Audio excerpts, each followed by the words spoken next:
Top 10 NFL wildcard games of all time. Number 10, Chargers mistakes cost them. So we're looking at the 2004 AFC wildcard game, New York Jets versus the San Diego Chargers. So it's Coach Marty Schottenheimer of the Chargers and the Jets coach Herm Edwards. So this is pretty much, as you know, not a bad playoff run. Of course, the Pats would go on to win the Super Bowl of this year. Now, looking at exactly what was going down, they were in San Diego, obviously, in I believe it was Qualcomm. Yeah, it was Qualcomm Stadium,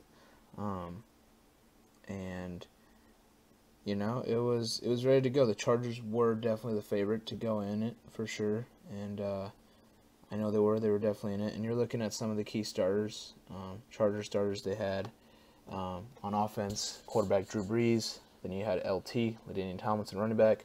Wide receivers, they had Keenan McCardle and Eric Parker. Their tight ends were Justin Peele and Antonio Gates.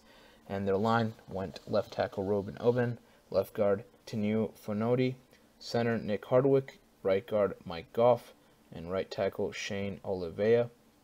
On their defensive side, they had Jacques Caesar and Igor Olshansky was both their DNs. Their D tackle was Jamal Williams. And their linebackers were Steve Foley, Ben Leber, Donnie Edwards, Randall Godfrey. And their secondary, Quentin Jammer, Drayton Florence, Terrence Keel, and Jerry Wilson.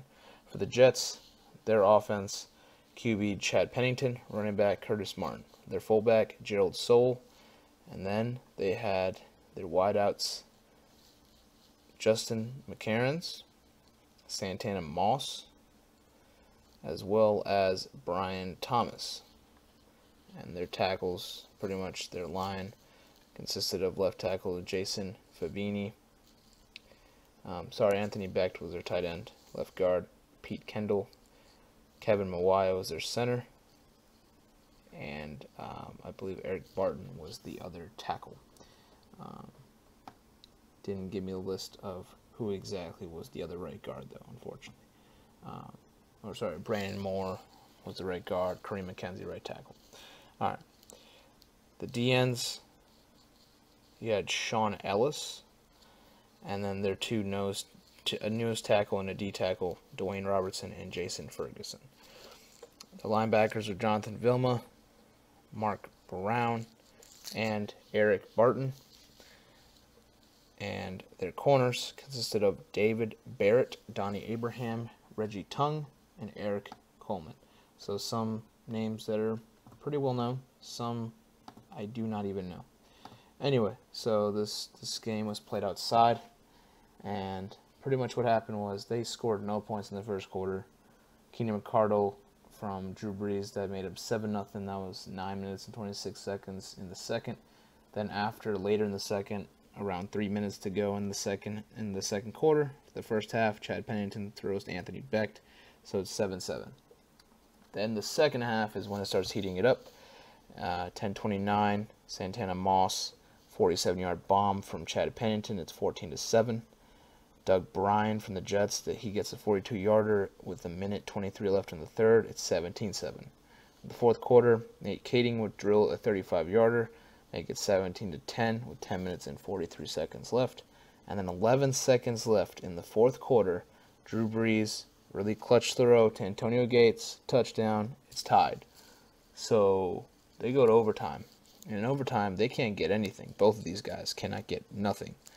And that's why it was such a great game, was that you're looking at overtime. It took them to 5 seconds left in the first overtime for someone to win. And it was the Jets' Doug Bryan that kicked a 28-yarder to end the game. Now, it cost them, San Diego, was because they actually had a lot of chances to drill field goals, and they missed them. Clearly, plain and simple, they missed field goals that they could have made, like easily. And it cost them. And like I said, they both teams were just really gunning it out. They really wanted to win so bad.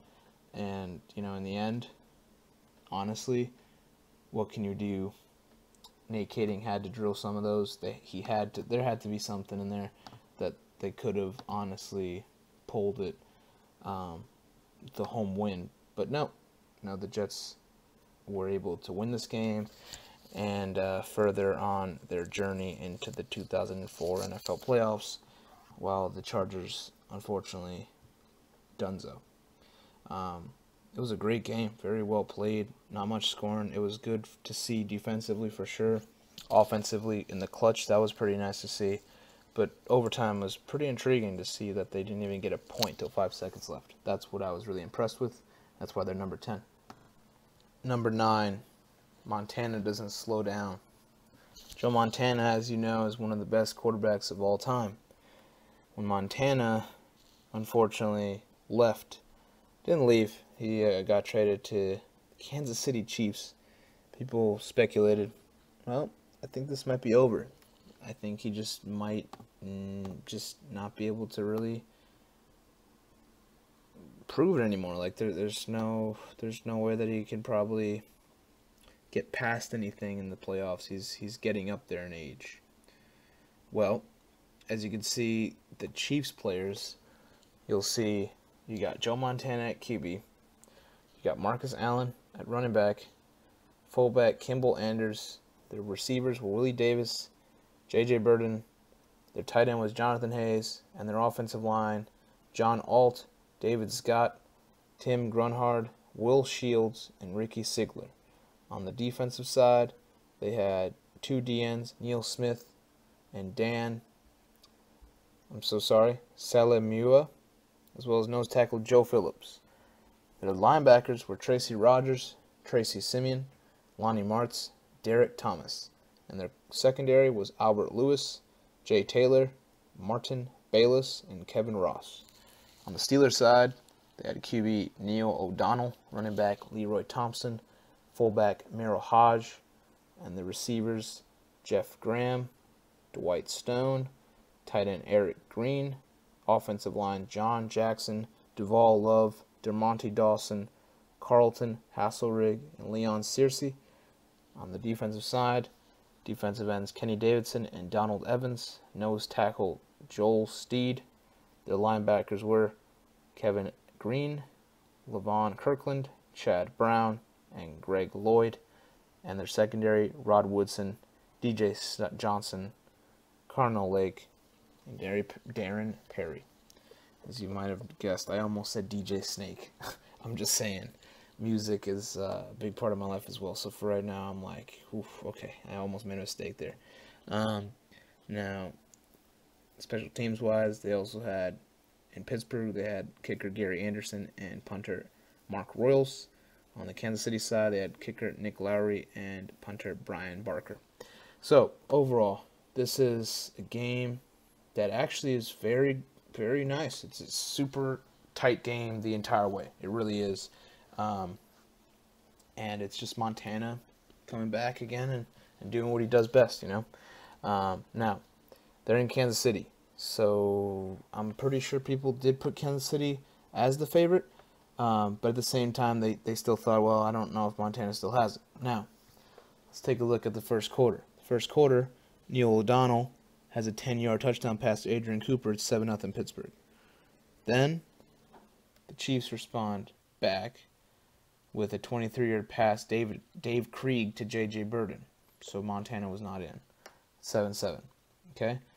Second quarter, Gary Anderson, 30-yard field goal. It's 10-7 Pittsburgh.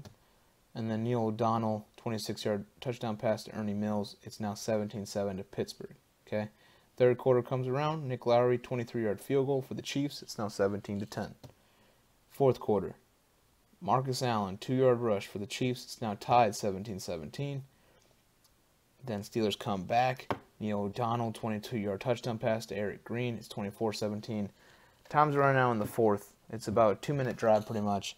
Joe Montana does it like he does his entire career. Gets him there.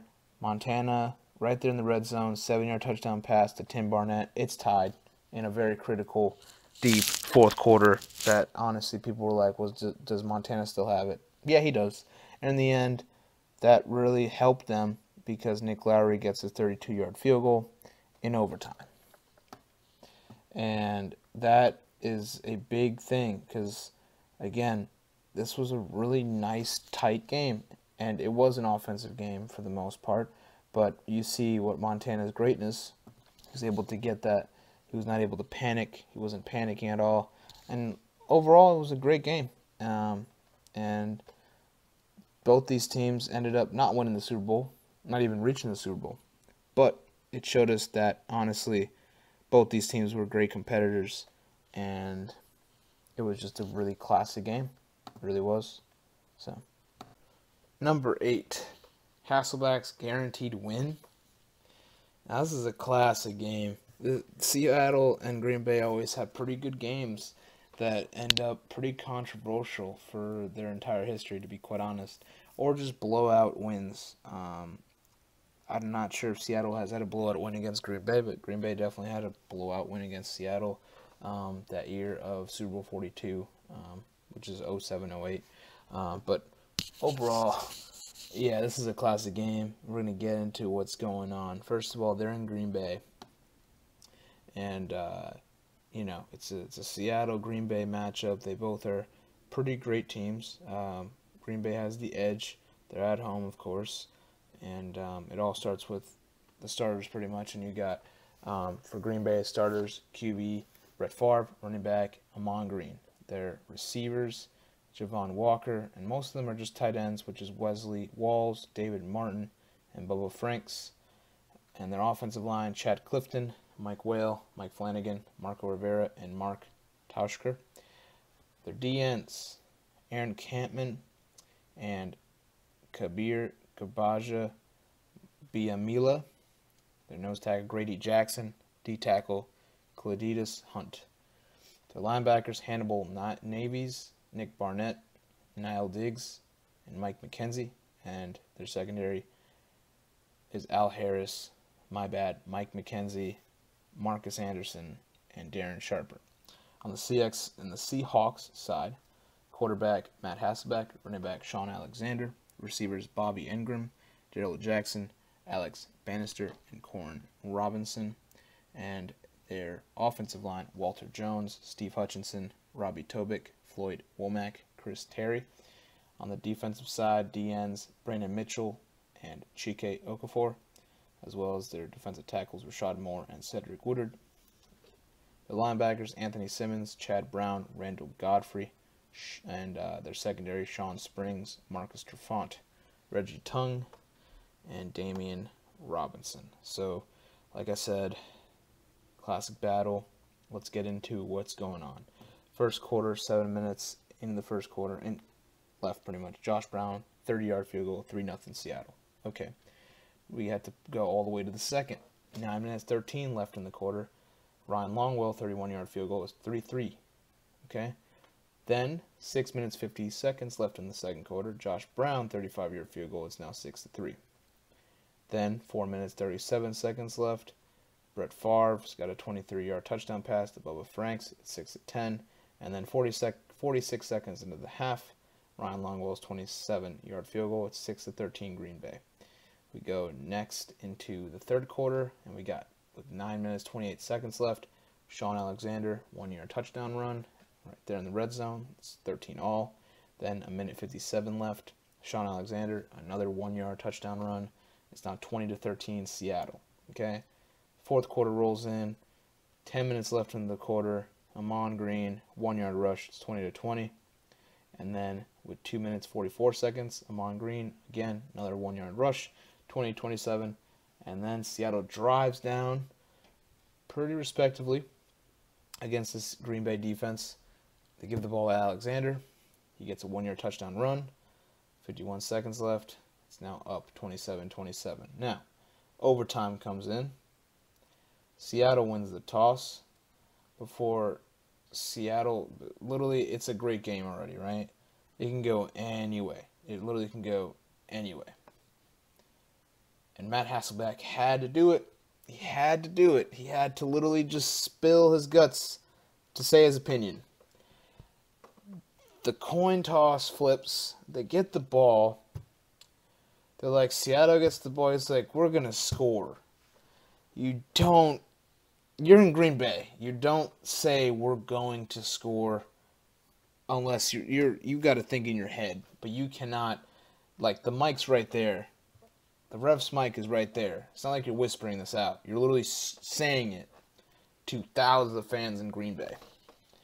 And what happens? He throws a pick, and Al Harris gets a 52-yard interception return. Green Bay wins the game. The crowd is stoked. The crowd definitely is mocking Matt Hasselbeck. And Matt Hasselbeck is, again, not my favorite quarterback of all time, and he's done a lot of mistakes out in Seattle. I'm not a Seahawks fan. I just feel bad for this franchise that they could have done a lot better, you know? Like, he just, no. It's rough, man. He shouldn't have said that. A big reason is controversy. That always makes a game fun, and I really enjoyed this entire controversial ending to it, you know? And just the entire game was pretty great, so they got to be on this list. Number 7, Tebow does it again. Tebow, a guy that was very popular this year, in the year 2011, and just continued to win. That's just literally the most simple thing I can give you, is he was winning games by sucking in the first half and coming back in the second half and just proving it that he can do it. It's that simple. He was the comeback guy. He was the comeback king. He was the humble dude that always, you know, was doing that, what they were calling Tebowing, which pretty much was just him just praying to God. Very spiritual man. I definitely respect him. A lot of people give him a lot of, a hard time for doing it. I don't know why. Just let the guy be. Just let people be. But that's what we live in. We live in a country that everyone gets offended over everything. Or world, should I say. Anyway, so this is the game. They're in Denver, okay?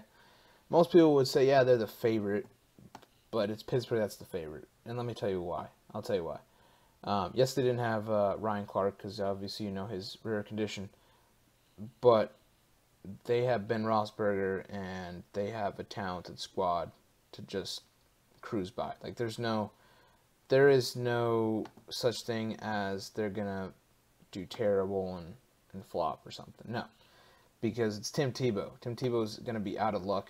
This is it. He's not gonna be able to do what he's been able to do this entire year. They're going to lose. Like that's just how the entire thing was. Like this entire team is not going to get it done.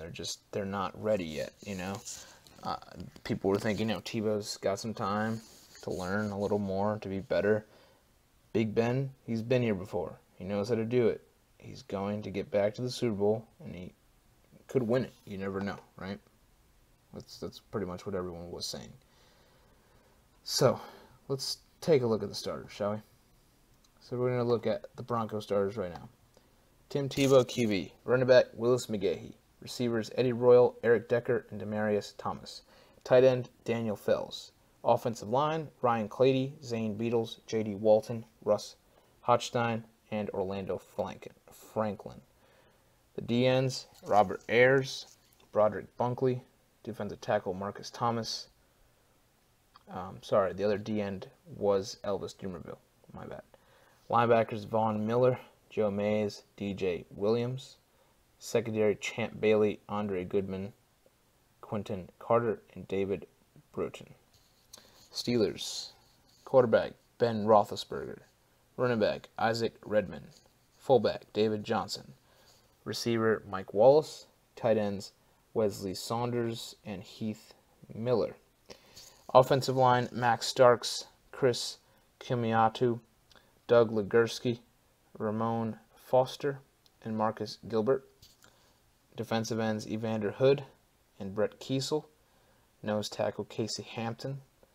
Linebackers, Lamar Woodley, James Ferrier, Lawrence Timmons, James Harrison. And secondary, William Gay, Ike Taylor, Troy Polamalu, and Ryan Mundy in place of Clark. So, the game goes like this. First quarter, 11 minutes pretty much left in the quarter. Sean Sweesom, 40-yard field goal, 3-0 Pittsburgh. 23 seconds left in the first. Sean Sweesom, 38-yarder, 6-0 Pittsburgh. 13 minutes, 24 left in the second. Eddie Royal, 30-yard touchdown pass from Tim Tebow. It is now 6-7 Denver. 10:36 left. Tim Tebow, 8-yard run, touchdown, 6-14 Denver. 7 minutes, 30 seconds. Matt Prater, 20-yard field goal, 6-17 Denver. 1 minute 5 left in the half. Matt Prater, 28-yard field goal, 6-20 Denver. Second half begins. 4:29 Steelers. Mike Wallace, 1-yard touchdown run, 13-20 Denver. Fourth quarter rolls around. 13 minutes, 10 seconds left. Matt Prater, 35-yard field goal, 13-23 Denver. 9:59 Sean Sweesom, 37-yard field goal, 16-23 Denver. 3:48 left in the fourth quarter. Jericho Cotchery, 31-yard touchdown pass from Ben Roethlisberger is now 23 up. Overtime comes in, and Broncos win the toss. And the first play that Tim Tebow throws is an 80-yard touchdown pass to Demaryius Thomas to end the game. 23-29, upsetting the Pittsburgh Steelers at their own turf, and Tim Tebow showing again his clutchness of winning. And that is pretty much the biggest moment of his career, and surely was a fantastic game to see. Number 6, Romo's jitters cost Big D. So this is a very fun game to watch, honestly. It was in Seattle, and it was Dallas, Seattle. You know, another Hasselbeck kind of showdown. You know, Quest Field out there. It's loud, it's hectic, it's ready to go. Seattle definitely is the favorites because of their team, but also because of the crowd. The crowd makes up it makes up everything. It's literally one of the best crowds in the NFL. I think, in my opinion, the best crowd in the NFL. So, they're in Seattle, and yeah, we'll get to Romo's entire dilemma on that in a bit. We're going to look at the starters of each team. Seahawks first. Quarterback, Matt Hasselbeck. Running back, Sean Alexander. Fullback, Max Strong. Receivers, Deion Branch, Seneca Wallace, and Bobby Engram. Offensive line, Walter Jones, Rob Sims, Chris Spencer, Chris Gray, Sean Locklear. Defensive ends, Grant Wistrom and Bryce Fisher. Defensive tackles, Chartrick Darby and Rocky Bernard. Linebackers, Leroy Hill, Julian Peterson, Lofa Tatupu. And secondary, Jordan Babineau, Kelly Jennings, Michael Boulware, and Ken Hamlin. For the Cowboys, quarterback Tony Romo, running back Julius Jones, fullback Oliver Hoyt, receivers Terrell Owens and Terry Glenn, tight end Jason Witten. Offensive line, Flozell Adams, Kyle Kozier, Andre Gerard, Marco Rivera, Mark Colombo. Defensive ends, Chris Canty and Marcus Spears, and nose tackle Jason Ferguson. Linebackers, Bobby Carpenter, Brady James, DeMarcus Ware, and Akeem Ayodele. Secondary, Terrence Newman, Anthony Henry, Roy Williams, and Pat Watkins. So this is a fantastic game. Let's just get into it. First quarter, 11 minutes pretty much left in the quarter. Josh Brown, 23-yard field goal, 3-0 Seattle. 4 minutes, 50 seconds into the first. Martin Gramatica, 50-yarder, 3-3. Second quarter, 8 minutes, 23 seconds left. Josh Brown, 30-yard field goal, 3-6 Seattle. 11 seconds. Tony Romo, 13-yard touchdown pass. Patrick Creighton, 10-6 Dallas. Third quarter, 6 minutes, 8 seconds left. Matt Hasselbeck, 15-yard touchdown pass to Jeremy Stevens. It's 10-13 now Seattle. 5 minutes, 57 seconds left. Miles Austin has a 93-yard kickoff return for a touchdown. It is 17-13 Dallas. Fourth quarter, 10 minutes, 15 seconds left. Martin Gramatica, 29-yard field goal, 20-13. 6 minutes, 32 seconds left. Seattle defense comes up with clutch, gets them a safety. It's 20-15 now. And then with 4 minutes, 24 seconds left in the quarter, Matt Hasselbeck, 37-yard touchdown pass to Jeremy Stevens. It's now 20-21. Now, why is this the best game? People are asking, why would it be the best game? Honestly, well, what's the point there? the point is not what happened with that scoring, but what happened in the end that was not detailed into the scoring, because it wasn't a scoring. And that was Dallas driving all the way down the field, a few seconds left. It's literally a few seconds left. Like, Cowboys, if the Cowboys nail this field goal, Seattle goes bye-bye. They're not going to any other round. They're leaving. They're going home. That's it. They're done. They'll be shocked at home with the incredible crowd there. There's no way, right? Right. You would think that would be the case, but that's not the case at all. They get the snap. Tony Romo receives the snap, and he bobbles it. Not good enough for a field goal right now, because the defense is now surging right to him. So what does he do? He picks up the ball. He runs it. He gets stopped probably at the half-yard line. And that's it. Seattle won the game because Tony Romo was like that close to getting into the end zone anyway, but they were able to recover and win the game. Is it Romo's fault? It's not totally Romo's fault, in my opinion. It's the entire Dallas Cowboys team's fault. They shouldn't even have allowed that safety in. They shouldn't have allowed that kind of thing. But they did. And they should have known it would have cost them, because when they're up, the defense, but also the crowd, that crowd is going to get you. And if, Tony Romo shouldn't have even been able to be in that position. It should have been the backup or someone that is reliable, that's done it before, as, more than him, because Tony Romo's there to throw the football, not to hold the football. And he did what he could. He tried to do what he can. Got blamed for it. It was not totally his fault, for sure. He tried to do his best. It was just Seattle. They were just better, and they had some luck. That's pretty much it. That was a really good, great game, though. Honestly, it was a really great game.